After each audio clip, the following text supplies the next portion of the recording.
more. Yeah, I can't think of a time though where I've like been stood up on a date, dude. I'll be honest with you. I really can't think of one. Dude, I mean, who'd stand me up? I'm so right? pathetic at these. You've been stood up a lot, right? No, I'm so pathetic. I just have no. I'm so pathetic at these stories. But what I can do is repeat my friend's story. Oh, please. The other day, he told me this story the other day, and it's pretty unbelievable. And I wanted to know. I'd like to know what your. Well, it's not unbelievable actually at all. See, it's rubbed off on me now. Okay. Yeah. He was on a date. This was a second date. I'm not going to name his name because it's an embarrassing story. But he was on a second date, and this date, the girl really liked him. He's kind of into her at this point. Yeah. And they're having a double date, so he gets to meet her friend and her friend's boyfriend. Oh, and obviously just to add, they were always awkward whenever I've done one of those, and they're like, "Oh, bring a friend," and you bring a friend, and then the other person's like, "Why have you bring this fucking moron?" You know what I mean? Yeah. Like, and it just makes it awkward. And you feel like you're under analysis. It's like I'm actually like the thought of that is actually terrifying. The girls talking together and. Yeah, should we go to the bathroom? You're like, I know what they're saying. And you're left with this bloody Colin, you know? You're left at the table with him and he's just drying you up. Anyway, so he's gone and done a date. It's all going well. He likes the girl, blah, blah, blah. He's gone to the toilet. He's whistling away at the urinal, zipped up his trousers, and he's done a proper job. His knob is completely in the flies to the point where all the blood's drained from his face. He's like, he actually feels so ill. He was stuck in there for ages trying to get it down. He said it was the worst he's ever done it. You know, it was halfway up the zip. It was a good amount out. You mean he's done it more? I've never done it. Have you done it? I've caught mine. Yeah, I have done it. I've caught my knob in flies before. Yeah. Wow, I always go over the gate. Over the top. There you go.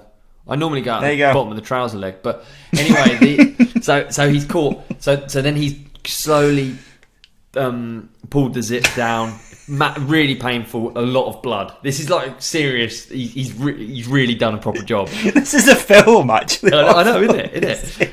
And especially if you knew the dude, he's like a cartoon. He's one of the funniest guys. So then he's gone back to the table and he's in right. So his way of dealing with it.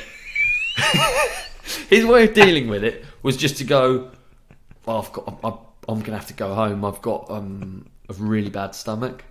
He'd already ordered the food. So, and all that means, like, what is worse out of the two things? So that just means that you've got diarrhea, which is embarrassing in itself. Like, I would have just gone with, I said to him, I would have gone with the truth, dude. I got my knob caught in flies. Make fun out of it, for sure. And I'd be like, I'm bleeding a lot. This is not funny. And then we all would have laughed. And I probably would have sat down. I probably would have had my meal. It would have been fine. I would have forgotten about it. Lost a fair bit of blood into my pants, but I would have forgotten about it eventually. Instead, he went with the diarrhea route. And he walked home like John Wayne. No. He got her to drop him back. And he didn't even tell her in the car. He never heard from her again, ever. That was the relationship, full stop, just right there. Game over. What would you have done in that situation? It's in the flies. You've pulled the flies back down, got it out. I'm a pretty shy person, man. So what I don't know if I'd have been honest. I don't know if I'd have been honest about it in that situation. I might not have gone with the diarrhea. I might not have gone with the upset stomach. There's got to be something else. I'd rather have gone with the emergency, like, I've just had a call. My dad's got his dick stuck in the zipper. I'm gonna have to go. I've got a friend, all right, guys. You're not gonna believe this, but you would have gone with that, yeah. I don't think diarrhea is a tough one. Diarrhea, I wouldn't have been like, that's way worse for me. That's all you'd think is, it's just shitty bottom all the time, right? That's all that you'd think that she's got.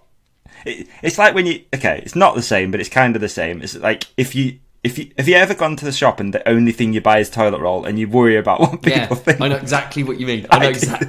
Yeah. I have to buy something else. You want to be like... I can't just buy... You want to be like, it's not for me. Exactly. Or I'm not desperate for a shit at this exact moment that I'm in here. Mate, it's crushing. Emergency toilet roll. I remember buying condoms when I was younger. And just like, tough. And right then, it wasn't a given that they were even going to get used. They probably end up a poshy, you know. But like, purchasing them was not a gangster feeling for me. I did not feel cool. I felt pathetic. I tell you what we did. Pathetic. Me and a friend, we saw or heard somewhere that if you fried a condom, you could fit it over a phone box. So we fried a condom in my mum's house. And it smelled so bad, dude. So bad. It was so bad. What the do smoke. You mean it would fit over a phone box?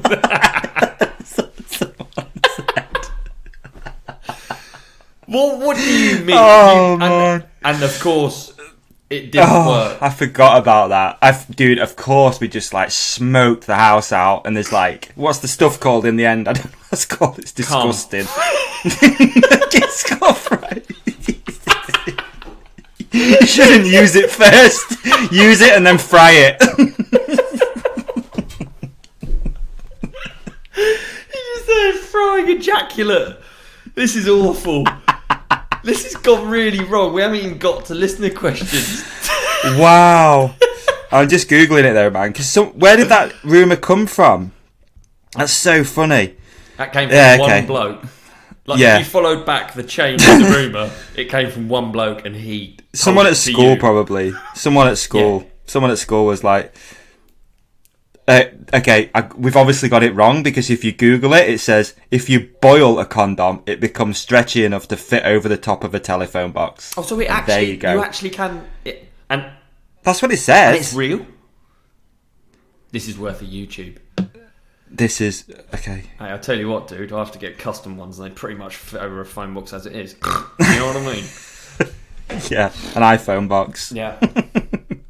Dude, okay. I've got another... I've got a topic, actually. I've got a topic. God, let's get off this one, please. I have to... and this isn't... I feel like I'm treading a real fine line here.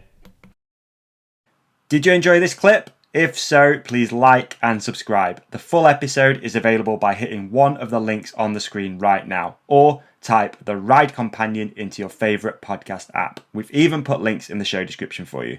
Cheers!